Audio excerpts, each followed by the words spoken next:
time, let's go ahead and get started. Let me welcome everyone to the latest offering in the Enforme Collaborative. And also welcome to September. Goodness gracious, I don't know where the summer has gone, but here we are now, looking down the barrel of fall. The Enforme Collaborative, as you know, was formulated to be an arena where we can share best practices and discuss issues of common cause for professional associations. And my name is Kevin Fitzpatrick. I have the pleasure of serving as President and CEO of Enforme Interactive, and I'll be moderating today's session. The session will be recorded, so we'll have a permanent record of our discussion today, which gets a lot of traffic, which we enjoy. And we'll be muting everyone's mics during the actual discussion, and then we'll have the chat feature running, so please weigh in with your thoughts and comments. And then toward the end of our sort of didactic portion, we'll then open up the mics for any questions from the attendees. And so again, thank you for your time and participation today. And I'm especially grateful to our speakers, Pamela Kaul and Joel Albizo. Sorry, I stumbled there a bit, Joel. And the theme we'll be discussing today is leadership and resiliency during uncertain times. And let me just take a moment to introduce our speakers, and then we'll go ahead and get started with the program. Pamela Kaul is the founder and president, CEO of Association Strategies. She has 3 decades of experience, starting from in high school, I think, in executive search, transition management, organizational development. As president and founder of Association Strategies, she pioneered ASI's unique systems-based approach to executive search. And since founding the company in 1986, she has successfully applied that methodology to deliver superior talent to hundreds of leading associations, foundations, NGOs, and philanthropic institutions. A recognized specialist in organizational assessment and development programs, Pamela has piloted hundreds of clients through the CEO and board organizational assessments, board recruitment, and paradigm shifts in business, requiring business acumen, cultural sensitivity, and an awareness of the uniqueness of individual environments. Recognized as a leader in the field, Pamela was awarded the ASAE's Industry Partner of the Year Award in 2011, is a founding member of the National Nonprofit Search Consultants, and has recently spearheaded a major research initiative, Leadership 2020, to identify CEO competencies for effective nonprofit leaders. The first of its kind, the study surveyed 3 groups: emerging leaders, current CEOs, and volunteer leaders.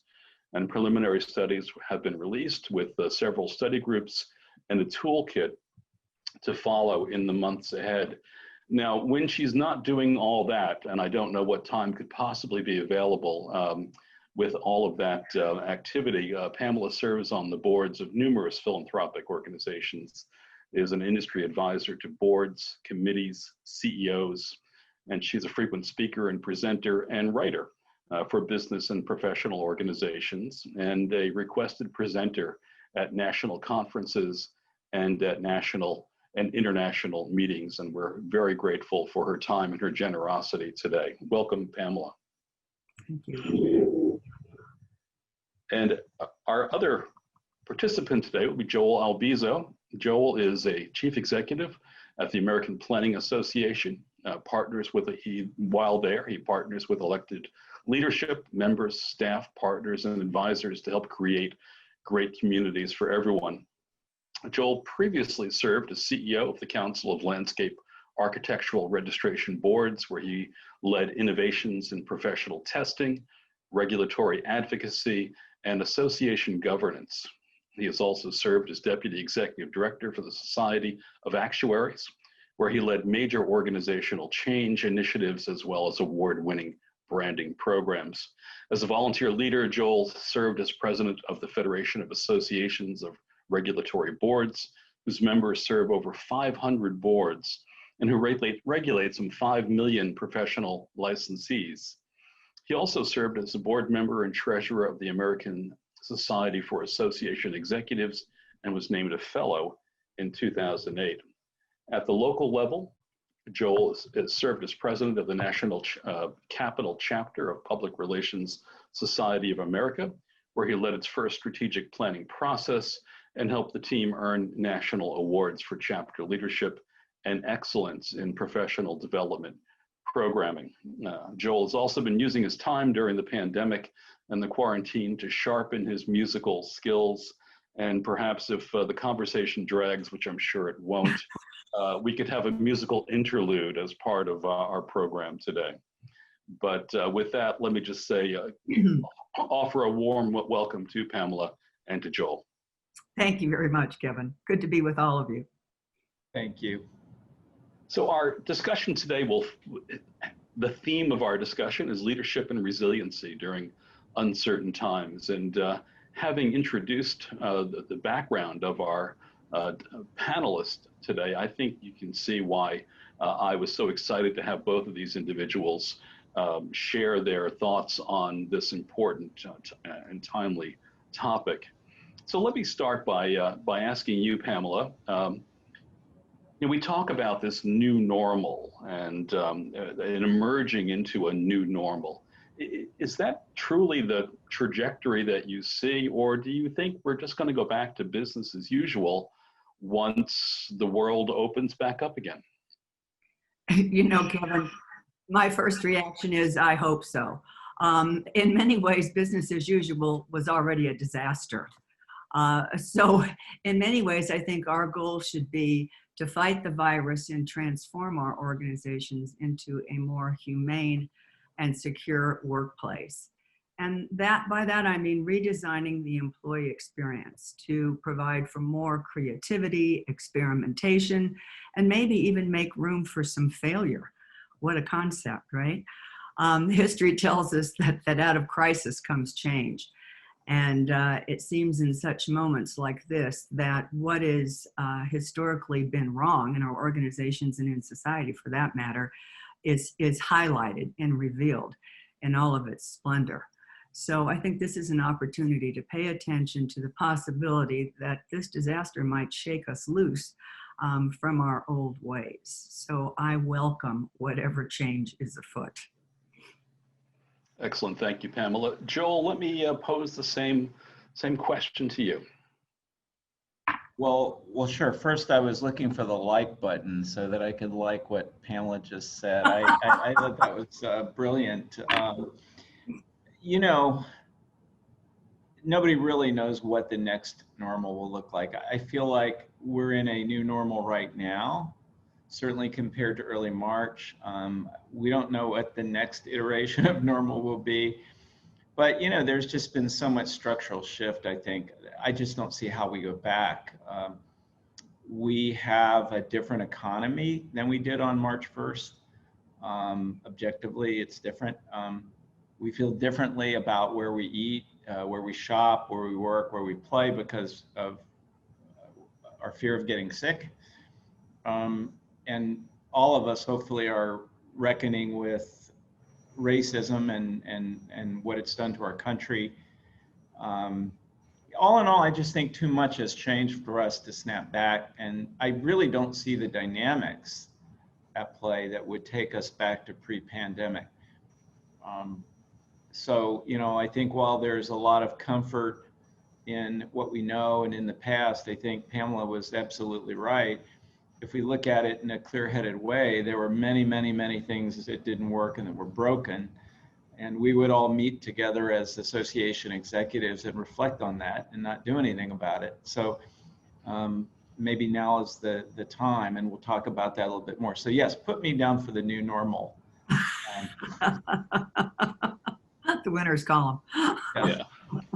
Thank you for that. Yeah, I mean, some thinkers talk about the fact that we've evolved more in a few months than we have in years, perhaps, and that evolution continues to move apace, doesn't it? So, Joel, while we got you on the hot seat here, what do you think have been the most profound leadership challenges for associations during the pandemic? Right. Great question. And I'm reflecting on my own experience, also my conversations with Pamela and other colleagues. And I'm thinking about not only association executives, but also elected leaders. And I come back to three. One is, I think, maintaining focus. The amount of noise that has been in the environment and in our heads since March has just been, unfathomable. And I think it's been very, very difficult, very, very challenging to separate noise from signal. What do we pay attention to? Making sense of all this. And then also, I think that we've been challenged to think through things. I think I go back to April and May, and it was sort of the world's falling apart. What do we do? Well, that's not something that you should decide right away. So I kind of go back to that concept of, I guess it was Daniel Kahneman's concept of thinking fast and thinking slow. And, I think we've had a challenge to sort of slow down and be deliberate and thoughtful in this time. So maintaining focus is one challenge.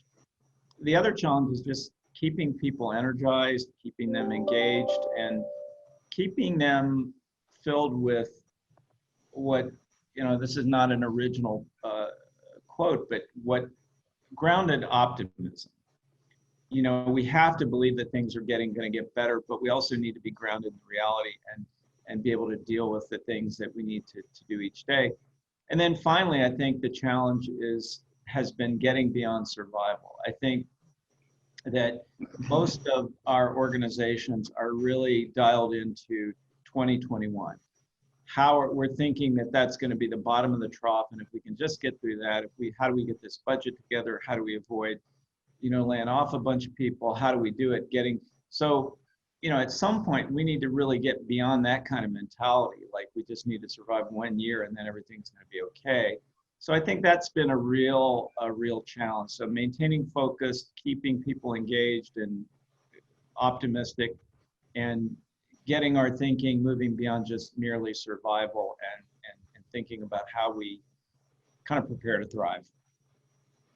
I really like that idea of thriving and resetting our expectations toward how do you thrive now. And so Pamela,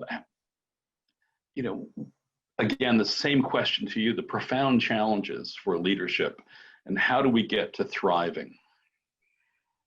From where I sit, and again, not being CEO of association, but what I see is the real challenge is redefining the corporate culture, your organizational culture. You have some people who will welcome coming back to work. You have others that will visit the office when it's appropriate and necessary to do so. And you have a third group who will maintain a home office as their primary basis of operation. I think this has huge implications for how you create a culture of unity. And culture has never been more important to how we do our work and how we add value to our members and to our organizations. So I think we need to think about work as something we achieve, not as a place where we go. So the opportunity for CEOs is to rethink the role of the physical space, for one. I was reminded recently about a quote from Tony Blair, who of course was the former Prime Minister of the UK. And in the early conversations around Brexit, he said in front of a fairly large audience that all the isms are now wasms, except for one, and that is connectivism. And I think connectivism is really the key, right? How do we connect in a digital world? How do we create collaboration in a digital world and in a remote world where cyber risk is even more paramount because of the footprint, the surface print. So I think it's the corporate culture. Great comments and a lot of sort of profound thinking packed into that. Showing up at work used to be sort of well, now I'm at work. I have I have traveled to this place, so now I'm at work. But now work is what you achieve, as you say, and that's really quite different. So I guess where the conversation is going is about this new culture, the culture of work, the culture of shared mission and values, and a culture that reinforces resiliency within their organizations, resiliency to overcome the challenge of today, but the challenges that will follow as well. Pamela, can you talk a little bit about where you've seen examples of leaders who have been helping to instill a culture of resiliency into their organizations? You know, it's interesting. I've seen one that is glaring to me. Through resilience comes speed. And if there's one thing I've seen CEOs and boards and leaders do, it's the speed with which they spun around, whirled around, and recreated their annual meetings in a virtual format, literally overnight. There's so many association meetings that take place during the spring. And in some cases, and I think, Joel, you're among them, organizations had to recreate this experience in a matter of weeks. So I think that the speed at which organizational leaders were able to do that is resilient, is the sheer definition of resilience. And it didn't require a lot of consensus, right? Associations are all about consensus. We didn't have time for a whole lot of consensus building with various committees and people. It had to happen now. So I've been mighty impressed with the speed and the creativity at which that has happened. So that's the standout for me. That's great example. Joel, you know, examples of how leaders have reinforced resiliency, and also what does it take to create resilient organizations, resilient teams that can respond to these challenges? Well, I think we probably first need to start with ourselves and make sure that we're working on our own resilience and strength. But I think, as I said before, promoting this idea of grounded optimism. You know, people want to be optimistic. They want an optimistic view of the future, but they also want a realistic view. I think also the idea of, I think many of us have started to think shorter range. You know, I think it was fashionable to have plans that were 3 years or so, and I think now we've shortened that horizon, and we're even doing more interim things, and so making things shorter range, making things simpler and more doable is I think a behavior. I think spending political capital. I was just thinking about what Pamela said, and I think sometimes we tend to, whether we think about this or not, we kind of hoard political capital. I don't know why. Maybe it's just a survival instinct, but sometimes it's good to have a capital reserve. But now's the time to spend it, and I have here. Hopefully, we haven't spent too much too fast, but. And then I think the thing that we can really do, though, personally, is to model the kind of behaviors that we want to encourage in this new culture, as Pamela talked about. I think about, an appropriate level of calm and deliberateness, candor, with empathy, agency. We can have some control. Deliberate thinking, and frankly, allowing, and I just got off a conversation with the team, we've got to figure out a way to help our team work through anxiety.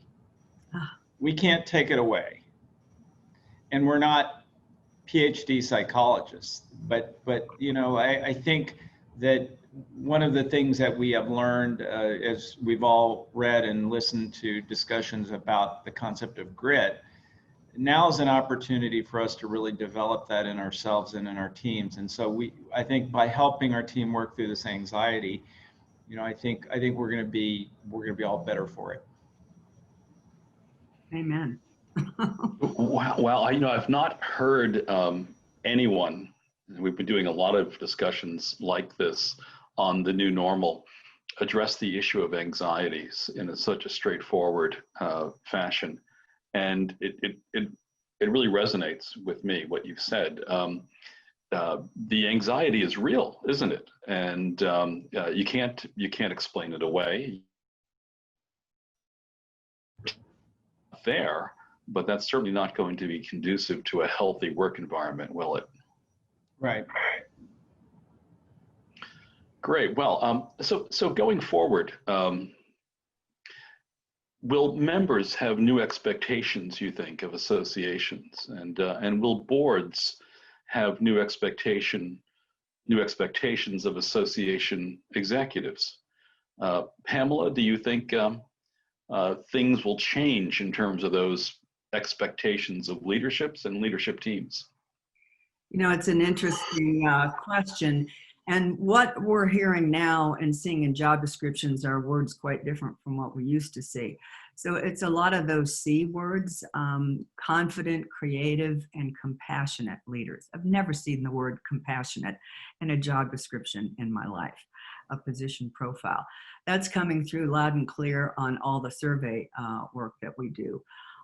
Some CEOs, many CEOs tell me that nurturing the variety and of relationships is exhausting among all stakeholder groups. And I think engaging and nurturing relationships has become more important than ever. We're seeing a lot of boundaries open up. So organizations that had been a good deal competitive, shall we say, are now opening windows to collaborations in different ways. Boundaries are diminished, diffusing a little bit, which I find really interesting. So relationship and engagement skills, I think, are really key. Even a stronger role in advocacy, even for those organizations who aren't C6, who aren't particularly lobbying organizations, because of fragmented government. They want people who can advocate, who know how to cross those barriers and those boundaries.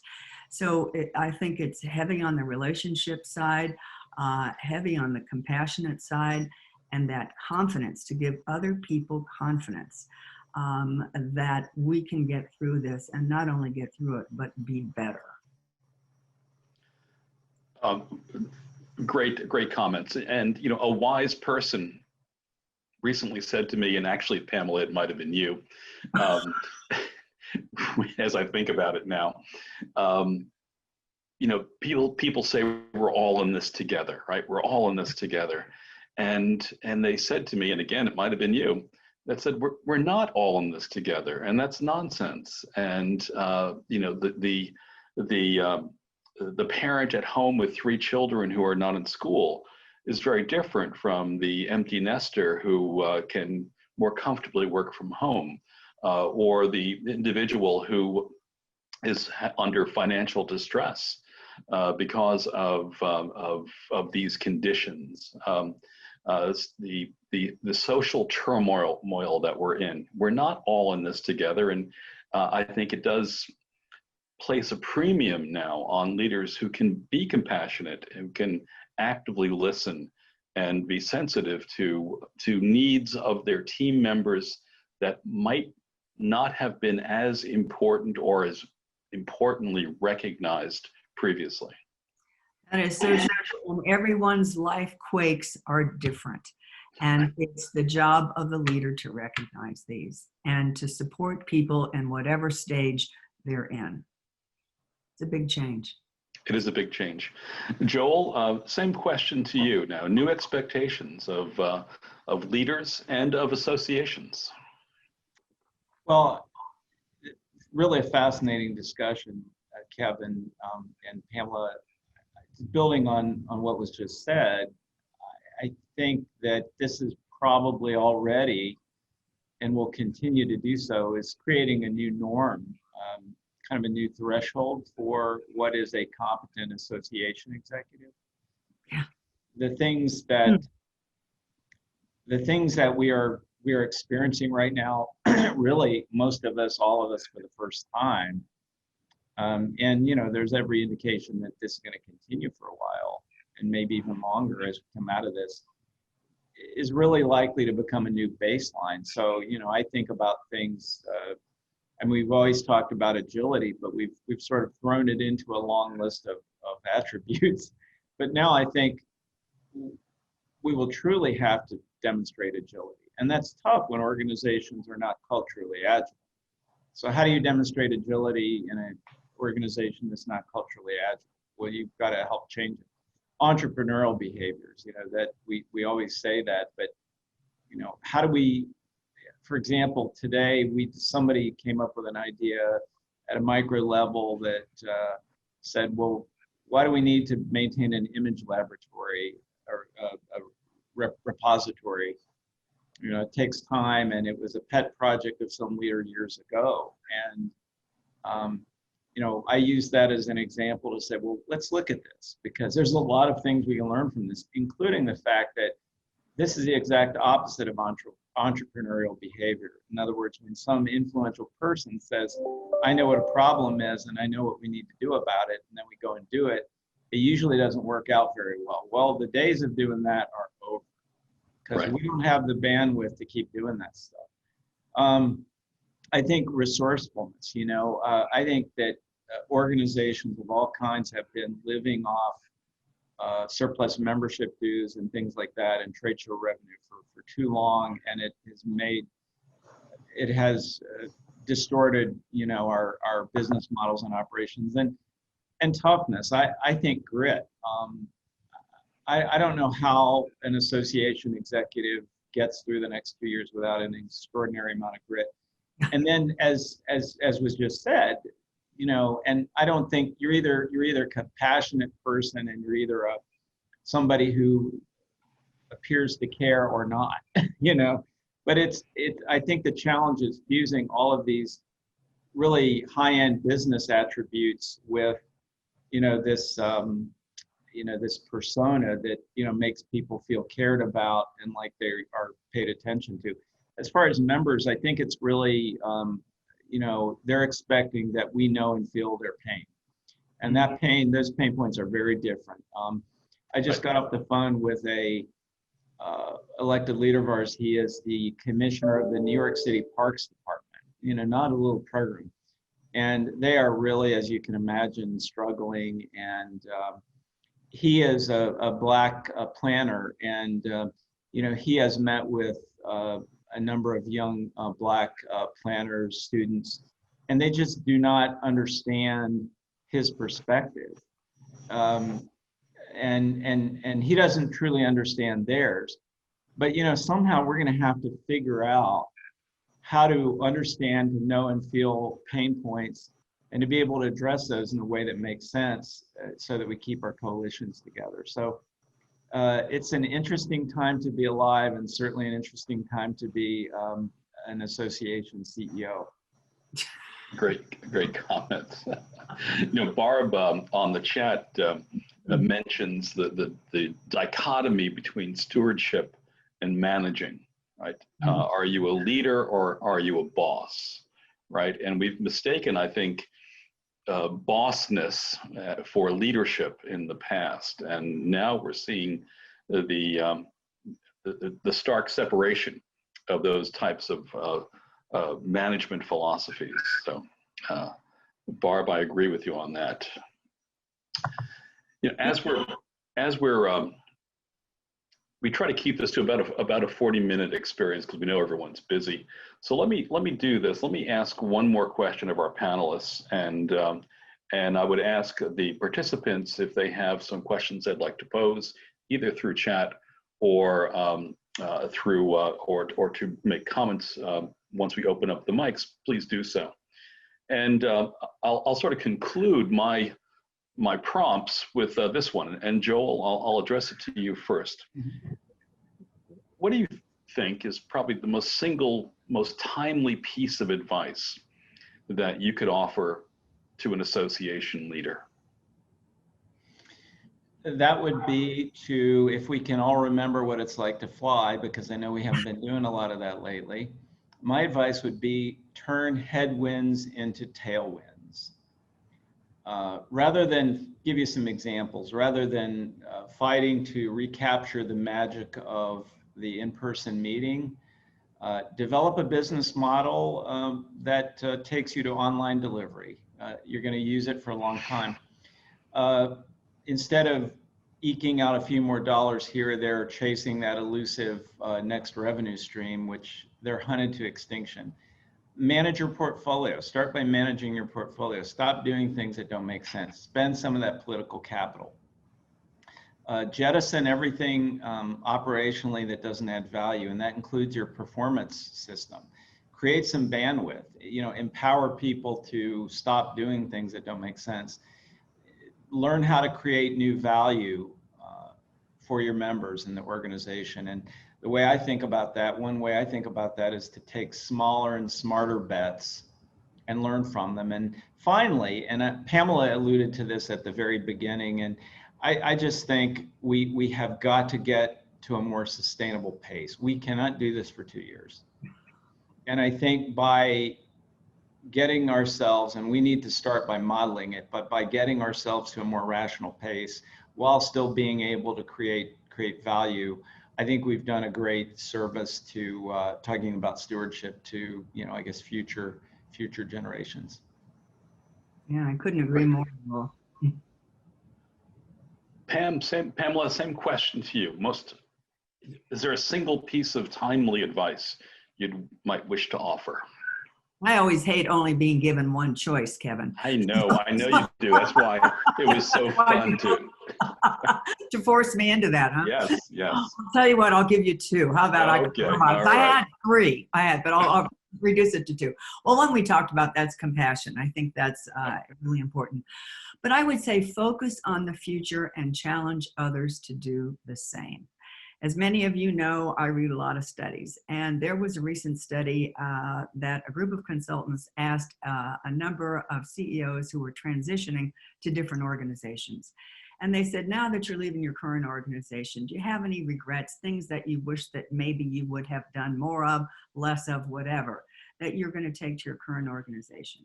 And the overwhelming response was, I would spend more time focusing on the future. And I think that's true because especially in the last 6 months, we've been so caught up in the here and now, because the here and now is so much, that really taking time to really think about what our ideal future state is and doing the planning that would help us get there. I think that's really key. And the other one I would say is the importance of play and its intersection with creativity. Look at how many families have spent so many nights, even during the week, playing games together, and what that has done to the esprit de corps of family life. We need to focus more on play. We need to spend more time as organizations staff, really playing together. And I think that opens doors to creativity. Great comments. And again, play is like anxiety, right? And these are terms you don't often hear in these discussions, but they really ring true. So one of our attendees asked the question in the chat mode about those who might be looking, those association executives who may be looking for new opportunities.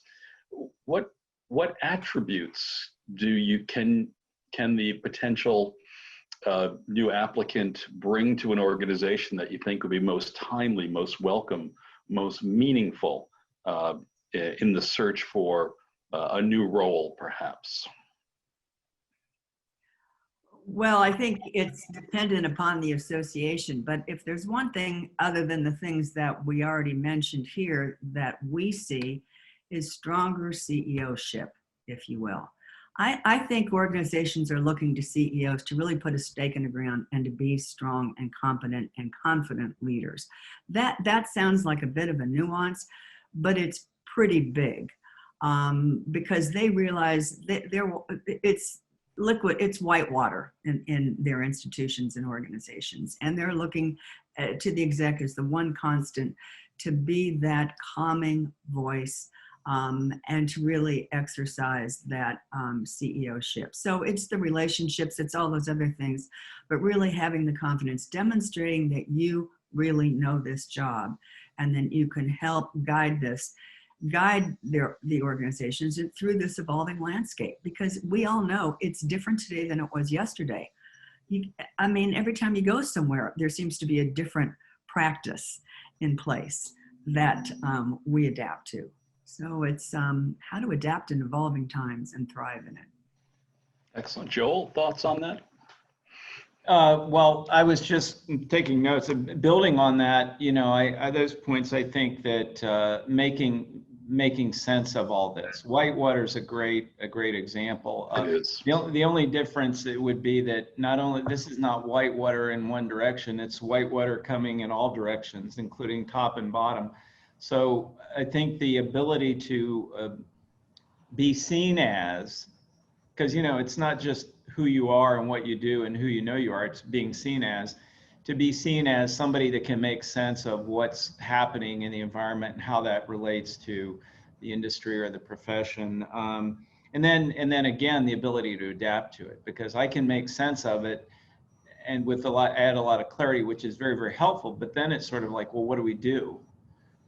And I think that those of us with the more experience we have and the more neat things we've done in the past, we sometimes tend to fall back to those experiences. Like, okay, well, I'm going to pull out that, you know, out of this, pull this one out of the mental file and apply it. Oh, this is how we do it. Well, no. So that's going to require a lot of intellectual agility and self-confidence. But yes, somebody's going to have to present a very credible case that one can help make sense of what's happening, and also to help the organization adapt, not just to, again, to get through 21, but to come out of it in strong shape. I mean, I think you've got to set the goal of coming out of this crisis better than you went into it. If you haven't set that as a goal, I don't know what you're doing. Wow.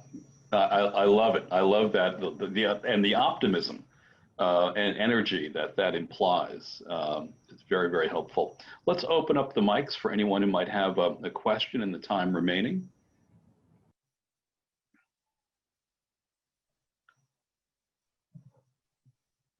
I was just struck by what you said, Pamela, about the deeper qualifications that folks might be looking for. Are there like particular things like getting your CAE now that might be really differentiators for organizations, or other advice like that you might have? It's a good question, Cheryl, thanks. You know, I think the CAE is a little bit like the Scarecrow in the Wizard of Oz, in that it's a piece of paper that validates you, and it's a step to say, yes, I've demonstrated that I can do these things, and I have a commitment to learning, and that this is my designated field of choice. So I think it's an important credential in that way. But I don't think that I think it's operational largely, and that it's not about teaching you to be a leader. And I think that that jump to being a CEO requires you to demonstrate that you have, especially now, those leadership skills, the leadership to bring others along with you, not kicking and screaming, but really in unison. And excited to join you, and excited about seeing the future. So I think that that's really the step, is demonstrating and learning those leadership skills. And, you know, Joel, you've been a CEO for a number of years. You can jump into that one pretty well, I think. Well, and the CAE is interesting. And I mean, I would imagine that if the organization is looking for, and maybe this goes in waves, if the organization is looking for somebody that knows association management, and we all know that there are certain competencies and skills and experiences that go with that, then the CAE probably makes sense and has some impact. It's sort of like, yes, this person's the association expert. However, if they're looking for somebody with industry or professional expertise, it really probably is not going to matter a whole lot. And like here at APA and at other organizations probably go through this throughout their life cycle. You know, depending on what they believe they need at the time. So, you know, I guess it all comes back to, I've always thought about these kinds of questions as, how do you really get yourself in the best position to be successful and enjoy doing it? You know, you want that's what you're trying to position yourself for. So. You know, and when so many of these interviews are taking place through Zoom, you know, you really got to, we were talking a little bit about this before the session opened up. You know, this is the Zoom where it's all happening these days. So you have to be able to work the room. And I think that's really difficult. That's what I miss. When you're physically present in a room, you can see people, you can look people in the eye, you can see who's fallen asleep, who might not be as engaged as you'd like them to be, and who's smiling back at you. And this Zoom platform doesn't provide that, even though we have these great Hollywood squares around us. Not the same. It's just not the same. So I think for a candidate, it's a bit of a slippery road right now, and I don't have an answer for it. But I think Barb, not to call you out, but Barb was mentioning, you know, it's bringing the energy to this platform that I think is really important, and she was spot on when she offered that. Mm-hmm. Yeah. And similar but related, I've been chatting with a number of excuse me, first-time association, you know, first time as the CEO, and they understand the need to present the persona of I'm calm, I can handle this. But then there's generally that 6 month to first year honeymoon that a new association exec has to be on a listening tour. And most of them are just feeling that that's a luxury they can't indulge in right now, as essential as it is to have that listening tour. So what advice might you give that I can pass on to them about things they shouldn't skip versus things they shouldn't waste time on? Well, I can. That's a big one. It is another session on that, Barb, I think. But I think, boy, don't ignore the relationships. I just think all leaders want to be engaged right away. Mm-hmm. And I think you start building those relationships before you take the job. You don't wait till you step in the virtual room. So I would not give the relationships a short shrift at all. In fact, I would spend more time doing that than anything. And that I think the tricky part for some, part for some is deciding which relationships to pursue, because you need to find the ones who will help you go to the future and not stay looking over your shoulder. Well, hopefully you have a good transition plan in place, and somebody will help build a map that says, okay, here's the map of our universe, and here's the approach and how to tackle it. That's the right way to go about it, because it is a lot of relationships to build very quickly. Correct. Yeah, and I was just thinking as well, like for example, here, when I took the job here, they asked me to draft a transition plan. You know, what would I do the first year?